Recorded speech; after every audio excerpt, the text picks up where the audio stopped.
All of us who've experienced a change in the body go through a certain sense of identity loss and a sense of, what's wrong with me? Why can't I bounce back? Why can't I just get my body back on track? However, when you have identified that you have something going on with you, whether it's hormones, an illness, an injury, something underlying that your body is dealing with at a cellular level, you have to give yourself the time to heal. And that was my big lesson this past year.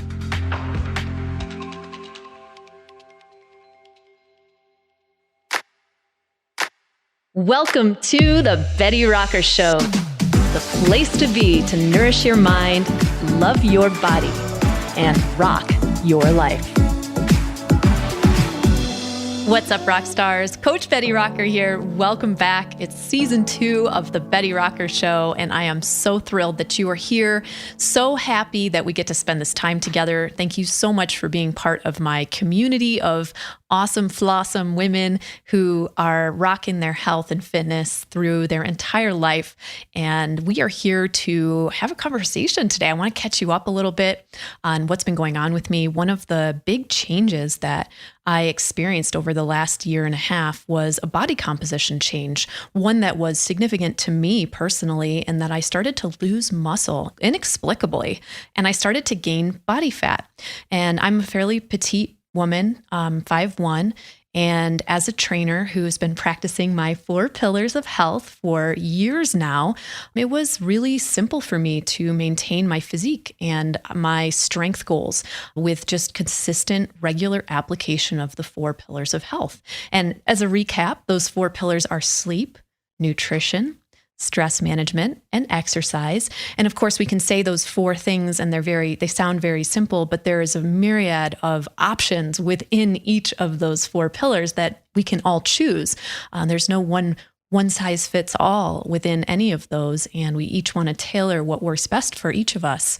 So I had really drilled that down, and I was working through that, and I was feeling really good. And then suddenly, this was in 2019, I started to notice that I just didn't have as much drive in my workouts, and I was experiencing lower energy. I started getting forgetful, which was really interesting to me. And I chalked it up to just really high stress. I was having a really stressful year. I had moved to Florida that year thinking that would be a great place for me to live. And my dog got really sick and he almost died. I had a lot of personal struggles in the house I was living in and just had a lot on my plate that year. And I would say that my stress levels were very high. So I attributed my initial body fat gain and my loss of muscle tissue to the high stress that I was under. And I didn't really have a doctor at that point because I was in between, I wasn't in my home base yet. I hadn't had a chance to really find someone to take care of me. And I thought that this was just, hormone related and stress related, and that I would bounce back. I ended up leaving Florida and coming to Colorado, which is a place that many of you know I've lived in other times in my life. And I just love the mountains here. I love how beautiful it is here. It's so clean and just people are wonderful. And it's just a wholesome place that I've very much enjoyed living. I love the changing seasons. I'm from New York originally. So Colorado has just been a really dear place for me. So I felt like this would help me sort of ground myself moving back to Colorado. And so once I got here, I started to hope that I would be able to get my health back on track and get my stress levels under control. And wouldn't you know it, but it was suddenly 2020. And we all know how 2020 turned out. It was not the least stressful year for any of us. Was it now? And what was challenging is because I wasn't able to travel and I still hadn't really established care, I didn't know who to turn to for some of my health conditions. There was a lot going on in the world. It was really frightening. And so my doctor from New York, from where I'm from, was kind enough to get me started on some testing to see what was going on with me. So she's wonderful. You may have listened to her on the podcast that we had last season. That's Dr. Gabrielle Lyon. And she's an amazing, well-rounded functional medicine practitioner, and a lot of her specialty is muscle-centric medicine. And that's part of why I felt so confident in reaching out to her, because she and I both have, the shared goal of let's support our muscle tissue as we go through time. Let's make sure that we're strong and healthy. And what are all the things that we can do to support that? So she did an extensive panel of tests for me since I was, in my 40s at this point. And it was a good time to sort of like check in. How am I doing? Right. And so I want to just take a side note here and say to anyone listening who's gone through something with their health where they feel like they're starting to see changes in their body and they're feeling like they're not doing enough, I want to caution you from feeling like if your body's changing, like you need to exercise more and eat less, because this is one of the things that can actually make things worse. And if I was fortunate enough not to be doing that, but I definitely thought about it because that was my default mode back in the day. I used to think if I gained weight or if I gained body fat, I needed to exercise harder or more often, do more cardio, probably eat less, cut back. But really the only thing that you need to eat less of is processed foods, extra sugar, things that are going to impact your body in a way that does contribute to fat storage. If you're continuing to eat regular whole foods and plenty of protein, you're not going to need to eat less necessarily. As long as you're eating to a point where you feel full and satisfied, you're not constantly snacking in between your meals, you're not having sugar cravings and all of that, then you don't really need to change your diet. If you are being conscientious of having a regular, consistent exercise and you're taking adequate rest in between your exercise rounds or your bouts of exercise, your workout days, you are going to be just fine. So it's not necessarily that you need to exercise more and eat less, because I just wanted to say that because that's something that came up for me that I was like, oh, maybe I need to do that. But it wasn't that. So we sent in things like stool tests to check out what was going on in my gut. We sent in urine tests and urine analysis. And I know she sent those tests to several places, which I learned later, one of which was a lab called Great Plains Lab, which tests for the presence of mycotoxins in your system. And she did a ton of genetic testing and blood work for me, a really comprehensive overall panel. And now Dr. Lyon is a functional medicine doctor, and functional medicine doctors, not only do they first become MDs, they then go on and have additional training, which helps them to treat and look for root causes with different symptoms that people are expressing. They're looking at the integration of the different bodily systems so that they can come up with, what might be going on below the surface that isn't just about treating the symptoms of what you're experiencing. So as you know, I've been a big advocate for functional medicine on the podcast last season and this season as well, because it's helped me so much in my own life. And I just really believe in the integration of the different body systems when you're looking at someone as a whole. It's a very holistic approach. Now, with that being said, even within holistic or functional medicine, different doctors are going to have different approaches, different experiences with things. And so even with having great doctors, you still want to be your own advocate. You still want to be doing your own research, listening to your body, seeing what's going on, doing your own healthy lifestyle practices to the best of your ability, and not relying 100% on just your doctor to tell you what's going on. They're going to need feedback from you. They're going to need to know what's going on with you. And I feel like the more knowledge we're willing to try to get for ourselves, the better and more quickly we can be an ally with our doctor and get better more quickly. So with all that being said, back to what was going on. She got me some results, and this is like the middle of 2020. And first, I had to treat leaky gut, which I think is probably a product of the high stress that I had experienced in 2019. I wasn't absorbing any of the minerals or vitamins from my food that I was eating, or even some of the supplements I was taking. My body just wasn't absorbing them because my gut was totally inflamed. And she also noticed that I had some hormone disruption happening, which could have been a natural product of my age, but it was not as likely because we also discovered that I was dealing with some mold strains. And because of the genetic testing she had done, she found that I'm one of the 20 or 25% of people who's really, really sensitive and reactive to specific mold strains that we can get in our bodies through food, through breathing it in the air. It's just, there's lots of environmental things out there. Now, your body has its own detoxification pathways, which can easily detox and flush out many of the environmental toxins that are around us that we take in on a daily basis. So it's not like you have to be worried that you need to be detoxing constantly. Your body is detoxing constantly. It's got its own pathways through your liver and your skin and sweat and other ways to naturally detoxify you.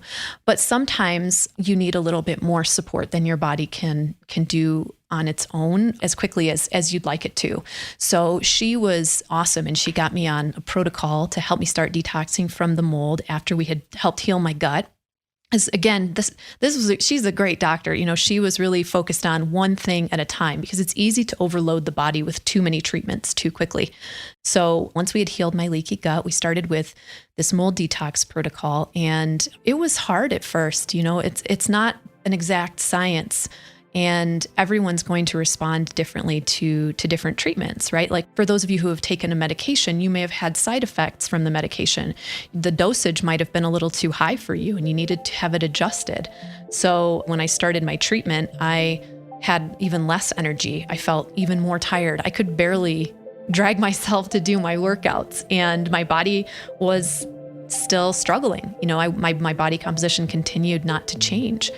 And I felt really powerless. I have to admit, I felt really helpless, and I really struggled because I wanted to continue to represent this healthy and fit Betty Rocker to all of you.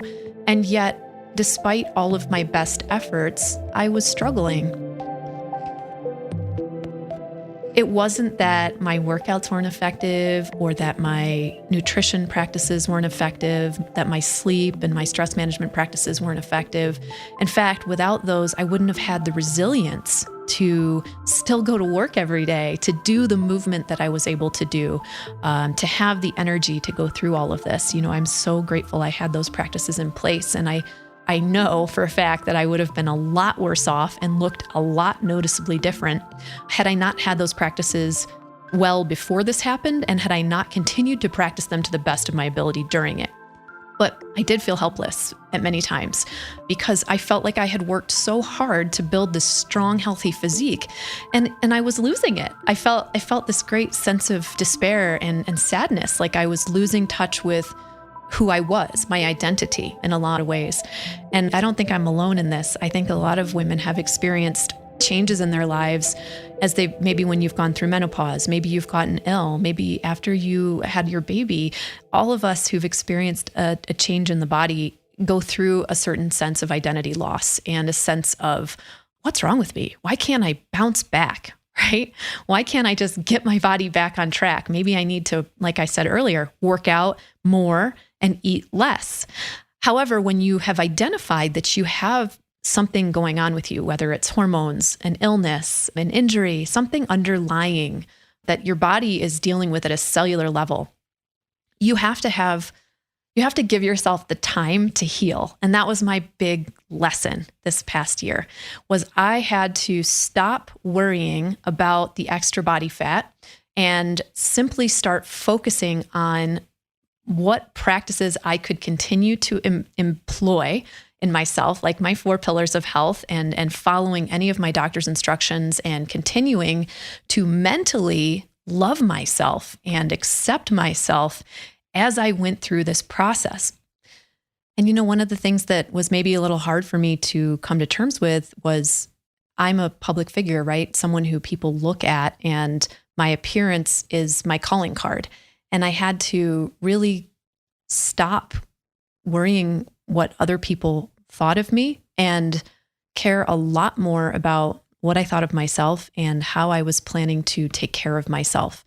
I just got really focused on my mental health and on just the self-love piece. I had to come back to the what really is my why? Why is it that I care about being healthy and strong and fit? Is it so that people on the internet who look at me will know that I know what I'm talking about, because there was a certain fear of that. Like, and I got comments from people who were like, well, do your programs work since you're not as shredded as I want to be, And I understand that response. I mean, I totally get it, but I had to really put that aside and really focus on what I needed to do to take care of myself. And a big piece of that, like I said, was focusing back on my own personal reasons for wanting to be healthy, strong, fit, anything that would play out in my appearance. I had to get behind the reason why I was doing it in the first place. And for me, my big reason, my big motivator has been for some time now. I picture myself as this 80-year-old woman who's very feisty. She has autonomy of her life. She doesn't have pain. She's able to sleep well and wake up. And she probably wakes up really early, like 5 a.m., 4 a.m. And is just like raring to go and gets her stuff done and can, still handle life stuff, and isn't struggling, doesn't need someone to take care of her. And I truly hope that this is my life path, and I'm doing everything I can in my power to make it so that the next 40 years of my life, I'm going to be strong and capable and autonomous with the use of my body and in control of what I'm doing in my life. And it's funny that that's my motivator, but that's truly what it is. And as I got refocused on that and really thought a lot about what was the most important thing to me right now, it really was my health. It wasn't about how I looked in a bikini or how I looked in some physique shot. And, that hadn't been of much importance to me for some time, but I had sort of taken for granted that it was easy for me to be healthy and fit because all of the Betty Rocker programs really work well. They're the things that I personally do. They're the things that how I eat. That's how I train. Those are all things that really were working for me. But when my health took a hit, when there were these underlying conditions present, nothing that I was doing was going to be enough to fight off the impact that those things were having on me, right? But thank goodness I had been doing all of those healthy Betty Rocker practices because they did really give me resilience in the face of this struggle. I feel like I've been going through it with a lot more strength than I would have without that stuff, without those healthy practices, without the 4 pillars of health. So a little ways into the treatment protocol, my doctor from New York went on maternity leave, and this was a really good transition point for me to look for a local doctor. So I was so lucky I got to start working with Dr. Jill Carnahan, who is another functional medicine practitioner and so amazing. One of her superhuman tricks, I think, is that she is really a lot about her patients, listening to them and their intuition, and as well as, guiding the process with a lot of testing and insights and a holistic integrative approach to functional medicine.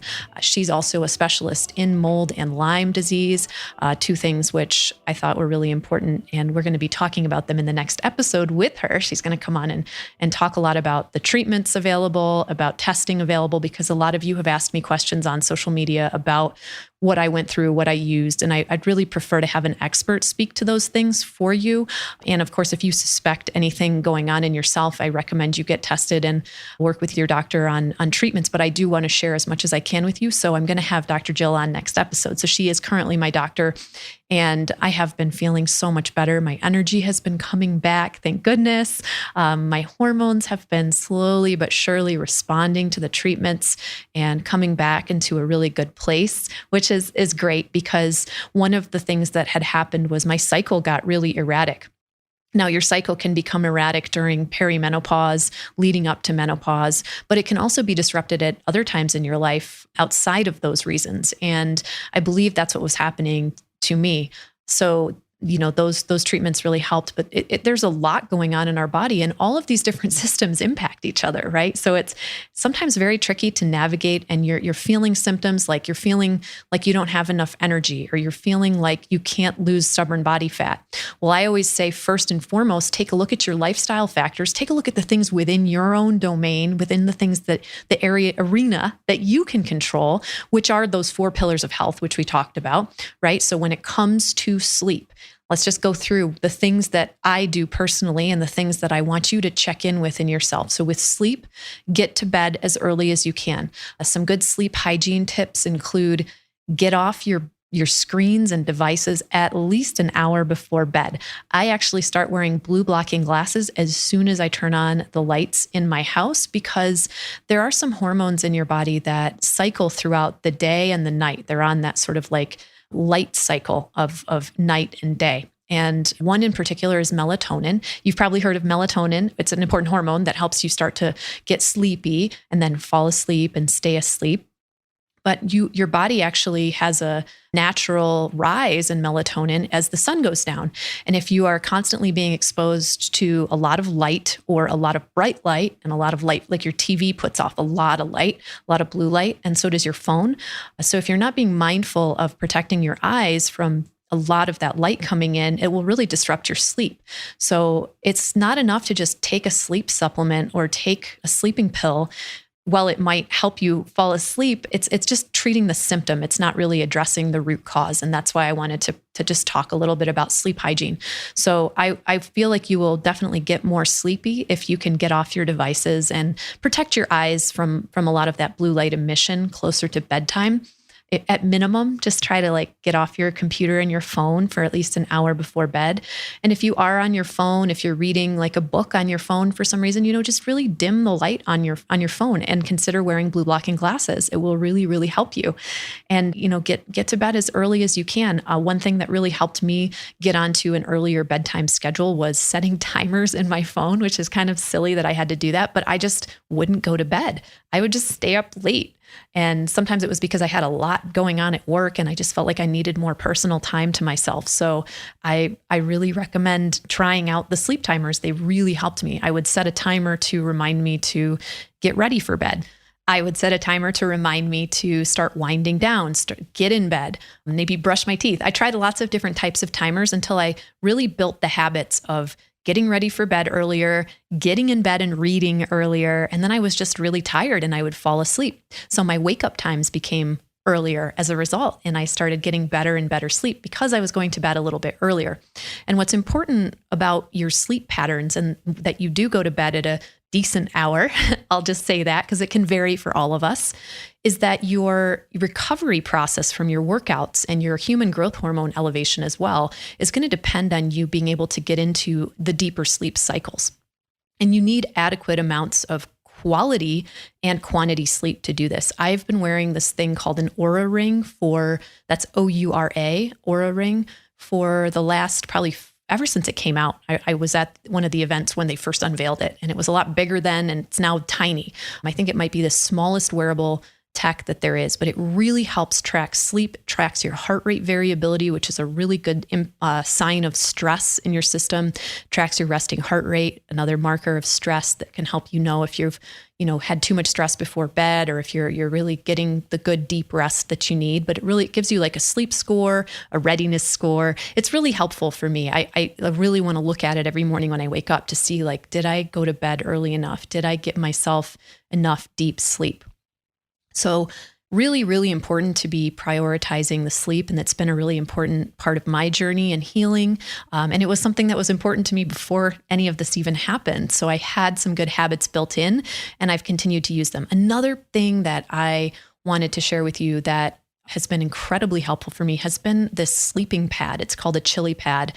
And I have been using it for the last year or two. And I can regulate the temperature on the surface of my mattress by using this thing. And it's basically just like a mattress topper that runs water through it, and you can control the temperature of the water. So if you and say your partner like to sleep at different temperatures, you can get 2 units on either side of the bed that just regulate the sleep temperature for both of you. Or you can get a unit just for one side of the bed if you are the one that needs it colder. Personally, I need to cool myself down, especially during the second half of my menstrual cycle. After you have ovulated, your body temperature is higher, and sometimes your sleep will be a little bit poorer during the second half of your cycle. So it's been really helpful for me to have this cool pad on my bed because it just helps me get into that deeper sleep. Really, really helpful, really important.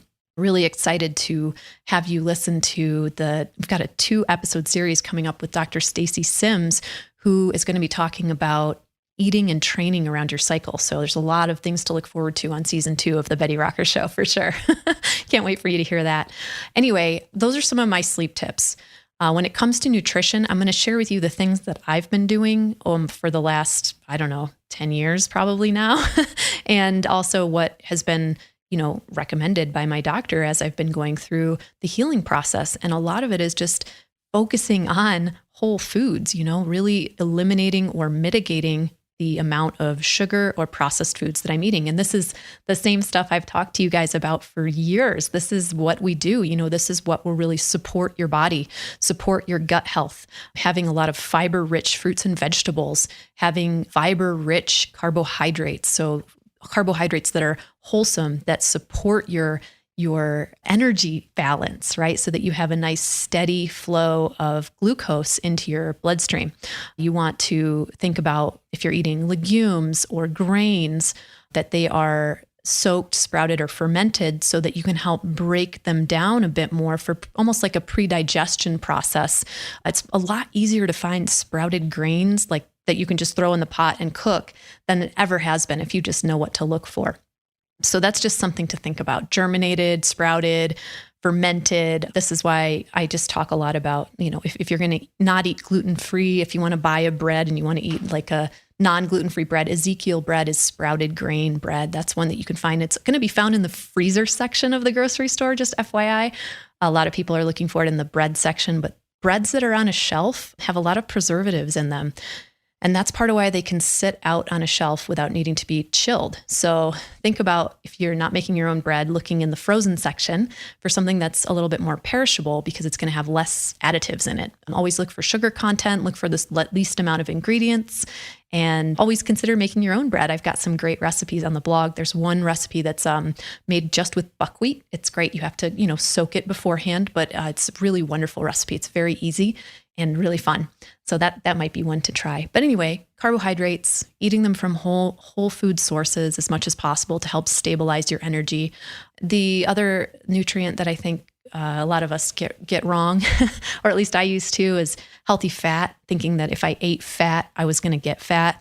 That's definitely not true. In fact, healthy fat is going to make you feel more full and satisfied when you include it in your meals. And it's going to also help support your hormones and your brain power. So that's a really important nutrient to be including in your daily meals. And remember that fat is a little bit more nutrient dense than carbohydrates or protein, meaning you need a smaller amount of it to satisfy you than you would of equal amounts of carbs or protein, right? So if you needed 6 ounces of protein and 6 ounces of carbohydrates, you would want maybe like an ounce of fat or less, just to have this, if you're looking at it on your plate, in an equivalent amount of density, so to speak. When it comes to protein, this is one that I feel, you've probably heard me talk about it a lot. It's just something that it's going to be really supportive, not only to your muscle tissue, it's also going to be supportive to your immune system. It's going to be supportive to your brain health. It's just such an important nutrient that we need to eat in each meal that we have throughout the day. Your carbohydrates and your fat can both be stored in your body. There's reserve tanks. You've got your fat cells, which can store the excess, but you also have a storage tank in your liver for glucose. It's stored, that's what you get from your carbohydrates. It gets stored as glycogen. And then in between your meals, you sort of can release that stored glycogen so that your blood sugar stays stable, right? That's why you don't have to eat constantly.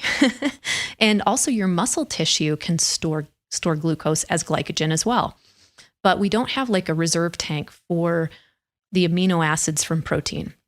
And there are 9 essential amino acids that your body can't make on its own, and it has to get from dietary sources of protein.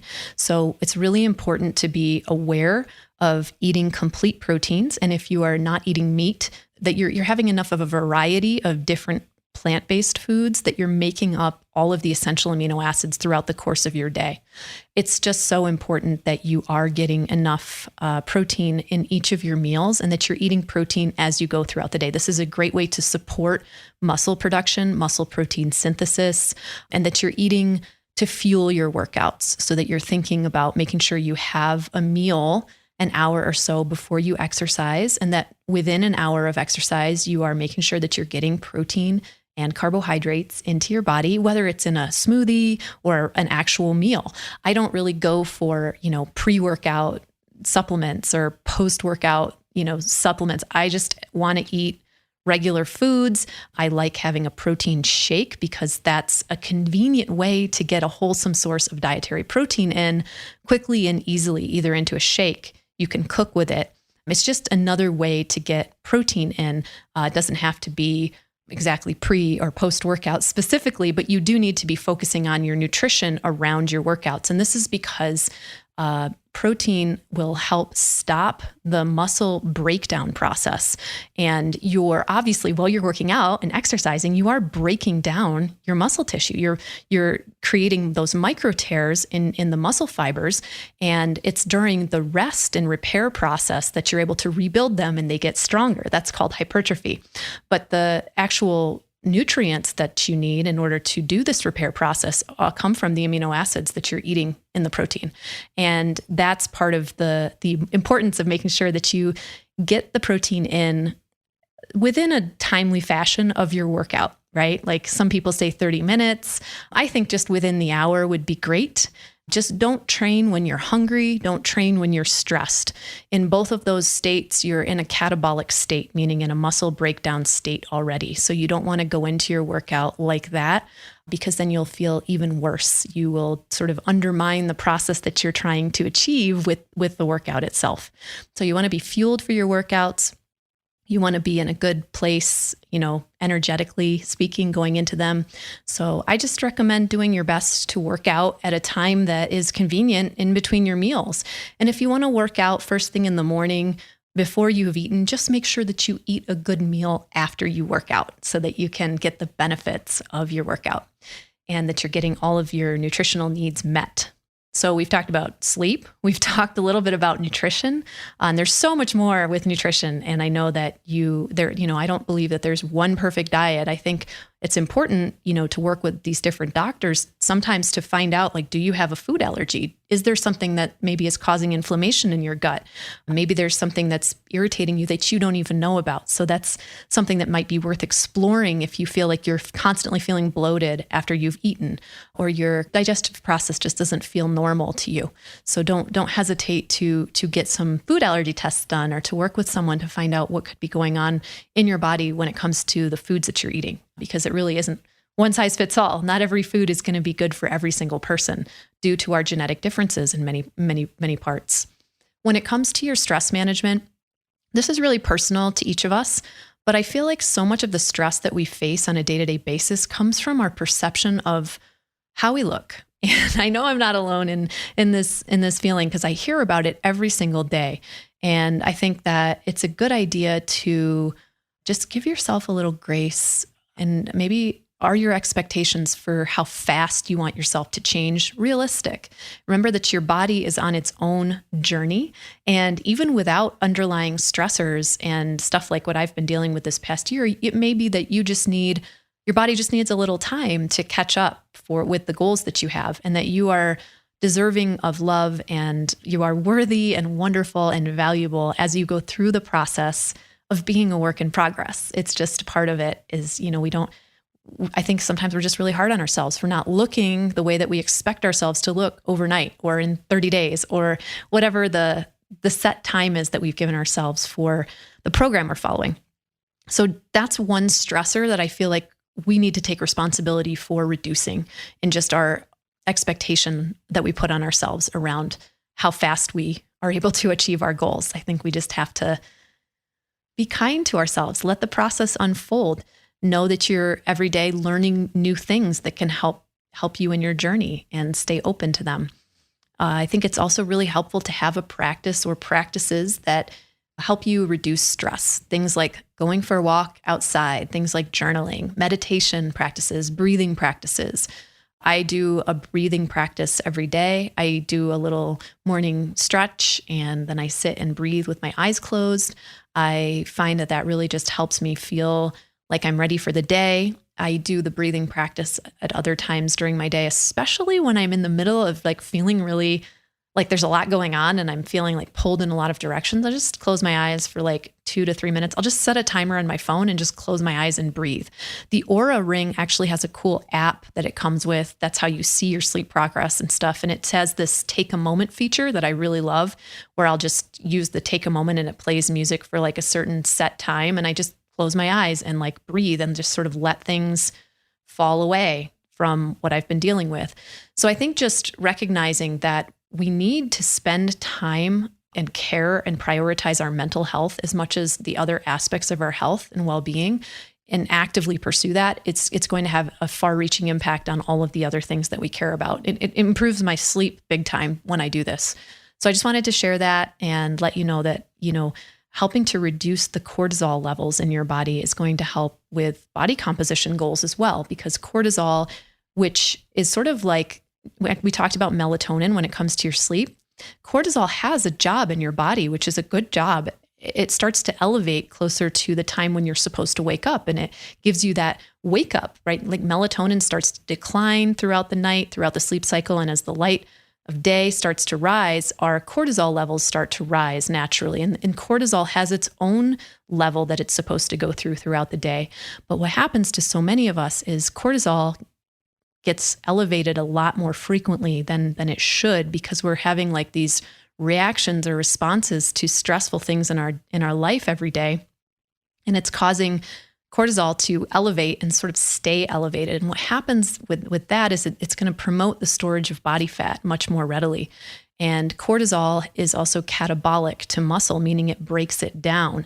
So if you're in a high stress state, it can be attacking your muscle tissue and breaking down your muscle tissue. And if you're like, I need to work out, I need to do all these things, and you're working out and you're breaking down muscle tissue, and then you don't eat because you're skipping your meal or you're just too busy and you didn't prepare any food, you've got like the perfect storm to be gaining body fat and losing muscle. And you think that you're doing everything you're supposed to be, but actually these hormones are getting out of balance. And it's just because, we haven't tuned into what are all the things that are going on in our body and that we maybe forgot about or didn't know about. So I just wanted to share this with you because I think this piece can be really important. A lot of us just sort of downplay our stress, or we just accept that it's like part of life and there's nothing we can really do about it. But that's not really true, is it? I think, if we're making the time to exercise and we're making the time to prepare food for ourselves, we can also make the time to manage some stress. We can also just start to actively participate in supporting our mental health by taking a minute, taking a moment, as my Aura app calls it. Take a moment. Just take a moment for yourself. Close the door. Maybe you have to go in the bathroom, close the door, and just, sit for a few moments listening to music with your eyes closed, letting things go. And this will help you start to build that mental resilience so that when things are stressful, you have more resilience to handle them. You don't spike your cortisol just in reaction to things.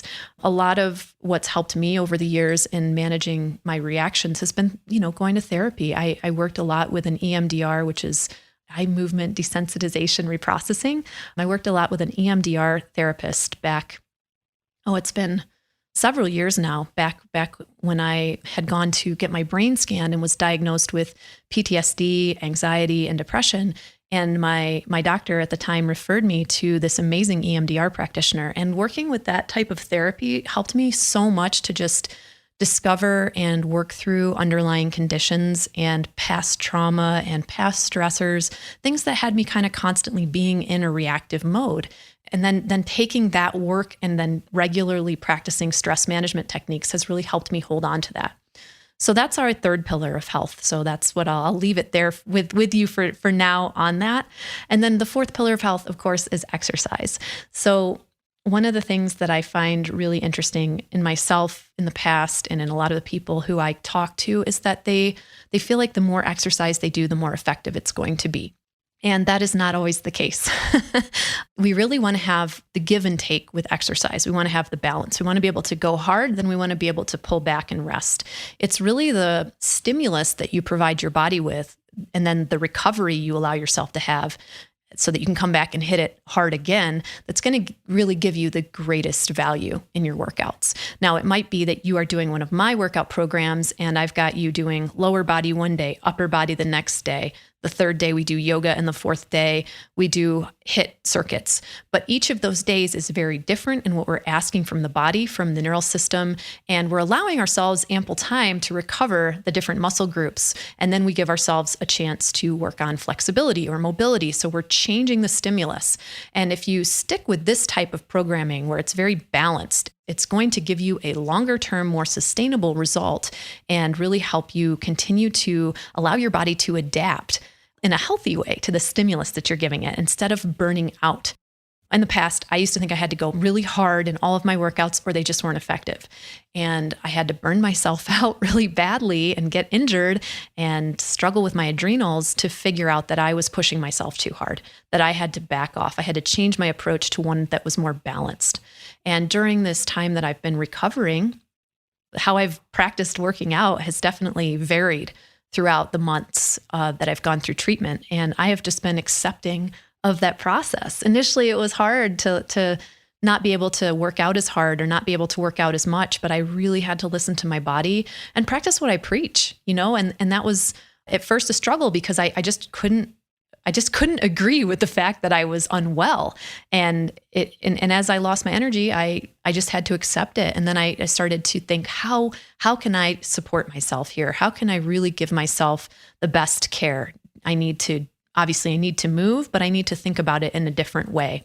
And so through this season of my life, I have been, just working out differently. But what's great for me is that because I did that and I listened to my body, I've been getting better. And I feel like I have better energy now.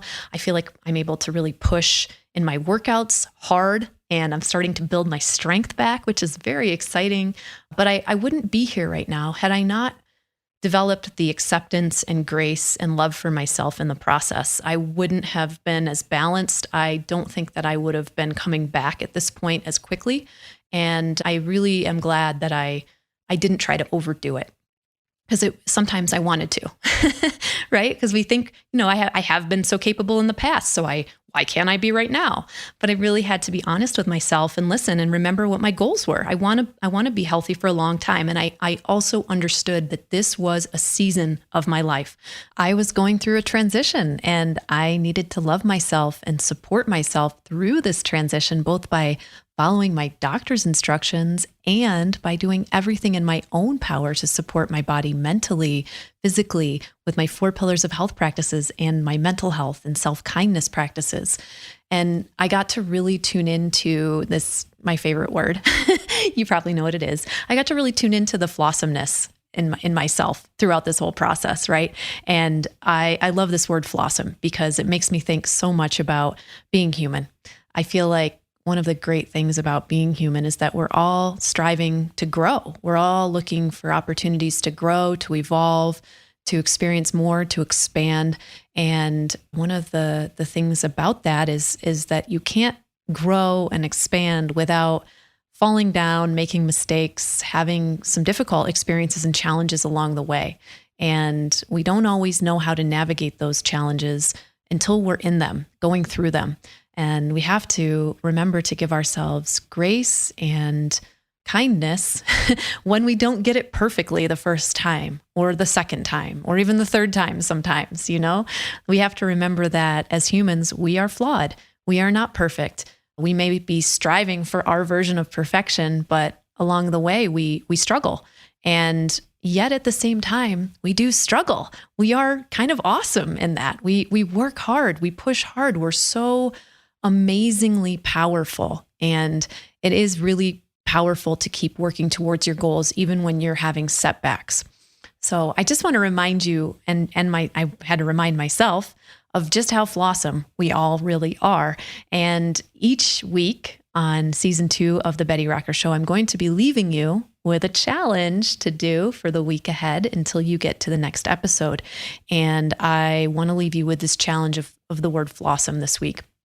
And I want you to write it on a Post-it note, put it on your mirror in the bathroom in the morning. I want you to maybe put it as a screenshot on your phone and look at it every time you look at your phone, this flawsome. Maybe you set a timer in your phone and it goes off and it says, You're flawsome. Remember you're flawsome.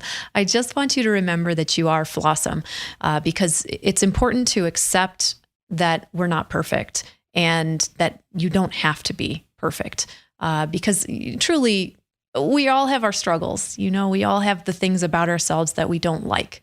There's things about other people we don't like. And that's just part of being a person.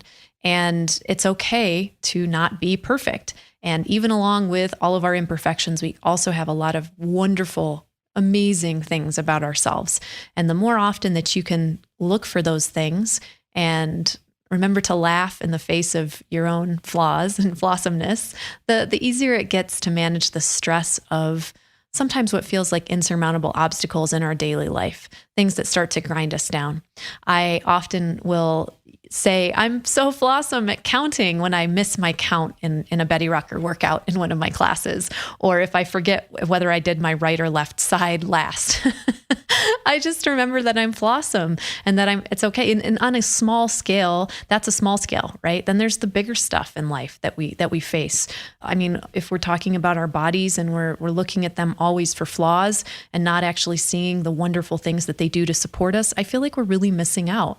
And I want to be able to go through my life in a feeling of grace and love, and not always a feeling of criticism and unhappiness and misery, because we all know that all of those emotions and all of those feelings are a part of the human experience. But the more that we focus on the love and the more that we look for things to love and things to like in ourselves, the more we see them in other people, the less stressful and less reactive we can be when faced with challenges and obstacles that confront us. And the easier I think it gets to come back to a place of calm in yourself, because you don't want to distract yourself from the reasons why you are choosing to pursue a healthy and fit lifestyle in the first place, right? You don't want to ruin that by constantly beating yourself up for not being the perfect version of that at this exact moment. You are working towards it, and I am working towards it. And seasons of life will come up at different times. Transitions are going to happen. And that doesn't mean you stop working on your goals. It may mean that you need to resource yourself. It may mean that you need to listen to your doctor. It may mean that you need to check back in with your 4 pillars of health and maybe revisit them and upgrade certain things. Remember that there's always new things to learn, and that you are a work in progress, and you're wonderful, beautiful work of art in progress at all times. And you get to decide how that feels. You hold the brush strokes and you are the frame. How you see life is of your own determining. And that's really, really important to remember, that you get to decide. You get to decide what to focus on. And I just wanted to invite you for the coming week to really just focus on this word flawsome and embrace it and let it serve you. That's my challenge to you. And I invite you to check in with me on social media and let me know how it's working. Use flawsome as a hashtag in your posts and tag me and talk about it. Tell me how you're feeling, how it's been supporting you. And I really look forward to our next conversation in next week's episode, when I'll be inviting Dr. Jill Carnahan, my doctor, on to talk a little bit more about some of the things that she treats as a functional medicine doctor and some of the things you might want to ask your own doctor about. She'll be sharing some of the different types of tests that we can do for some of the things that you may be wondering about that I've gone through, and treatments that she's done for me. And this is, of course, no substitute for advice from your own personal doctor, but it's cool if I can actually interview my own doctor, because I obviously will give her permission to talk about my stuff. I just feel like she's a better person to talk about it, because she'll give you the context in a way that I really couldn't, because I'm not the doctor. I'm just the person experiencing the care. So I hope that will be a helpful episode, especially if you've had questions about my treatments or about what I've been going through the past year. I really appreciate your interest. And really, all of this is an information sharing opportunity so that you have more examples from people who've gone through things in your own life, so you have better ideas for what to look for in yourself. We're all different, of course, all experiencing different things, but I think when we share our knowledge and experiences with each other, we all really benefit from that. So again, I'm just so grateful to have you as a part of my community. Thank you so much for listening. Thank you so much for your comments, for leaving reviews of my podcast. I really appreciate them. And I thank you for taking the time to do that. As always, I'm Betty Rocker, and you are so awesome and amazing. I look forward to our next conversation. This podcast is for information purposes only. Statements and views expressed on this podcast are not medical advice. This podcast, including Brie Argett singer, Betty Rocker Inc., and the producers disclaim responsibility for any possible adverse effects from the use of information contained herein. Opinions of guests are their own, and this podcast does not endorse or accept responsibility for statements made by guests. This podcast does not make any representations or warranties about guest qualifications or credibility. Individuals on this podcast may have a direct or indirect financial interest in products or services referred to herein. Before starting a new exercise, fitness, or health protocol, or if you think you have a medical problem, always consult a licensed physician.